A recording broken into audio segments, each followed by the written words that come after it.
Résoudre ici une deuxième inéquation avec fonction racine carrée. Encore une fois, la première étape va être d'avoir un des deux membres égal à 0. Donc, moins 3 racine carrée de moins 4x plus 8 plus 5 plus grand que 0.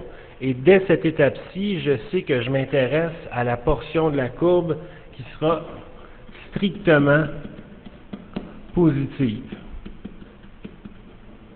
OK. Ensuite, on va aller chercher le 0 qui va départager la portion qui est positive de la portion négative. Donc, moins 3 racine carrée de moins 4x plus 8 plus 5 égale à 0. Et c'est à cette étape-ci qu'on peut aller faire notre croquis. Par contre, ce que je vois, c'est que sous le radical, on a un paramètre b. Donc, pour être capable de bien identifier le h du sommet, on va devoir se débarrasser de notre b. D'abord en le mettant en évidence devant la parenthèse x moins h. Donc, moins 3 racine carrée de moins 4, ouvre la parenthèse, x moins 2, plus 5 égale 0. Et là, ce que je sais, c'est que je ne suis pas capable de faire la racine carrée de moins 4 pour sortir le b au complet. Par contre, je suis capable de faire la racine carrée de 4. Et la racine carrée de 4, uniquement, donne 2. Donc, ce qu'on vient de sortir, c'est la racine de 4. Ce qui fait moins 3 fois le 2 qu'on vient de sortir.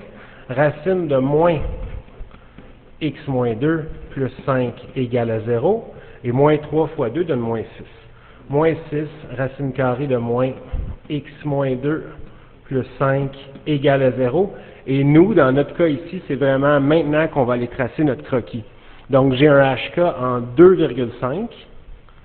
2,5 environ ici. Et là, je vais aller identifier le 0 s'il existe. Mais je sais très bien que mon 0 existe, étant donné le signe du A et du K qui est opposé. Donc, reste à aller le trouver. On va isoler notre racine carrée ici. Donc, la racine carrée de moins x moins 2 est égale à moins 5 divisé par moins 6 qui fait 5 sixièmes. Et là, pour me débarrasser ici du radical, je vais élever ça au carré à gauche et je devrais le faire aussi à droite, ce qui va donner moins x moins 2 est égal à 25 sur 36. Et là, pour isoler le x, je vais diviser par moins 1, ce qui va donner x moins 2 égale moins 25 36e. Et tout ce qui me reste à faire, c'est d'aller additionner le 2. Et donc, mon x sera égal à 47 36e, ou bien, mis en nombre décimal, 1,30 et le 5 est périodique. Donc, je sais que mon 0 est en 1,305 périodique, en sachant que mon h était 2 et mon k était 5. Donc, je sais que mon 0 se positionne environ ici à 1,305 périodique.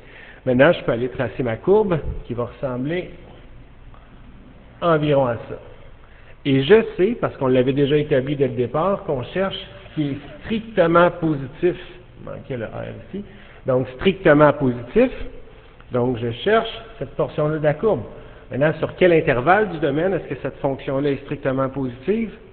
Bien, si x appartient à l'intervalle qui part du 0 exclu 1,305 périodique jusqu'à la valeur du h de mon sommet, qui est une valeur incluse comme ça ici, étant donné que celle-là est vraiment franchement positive.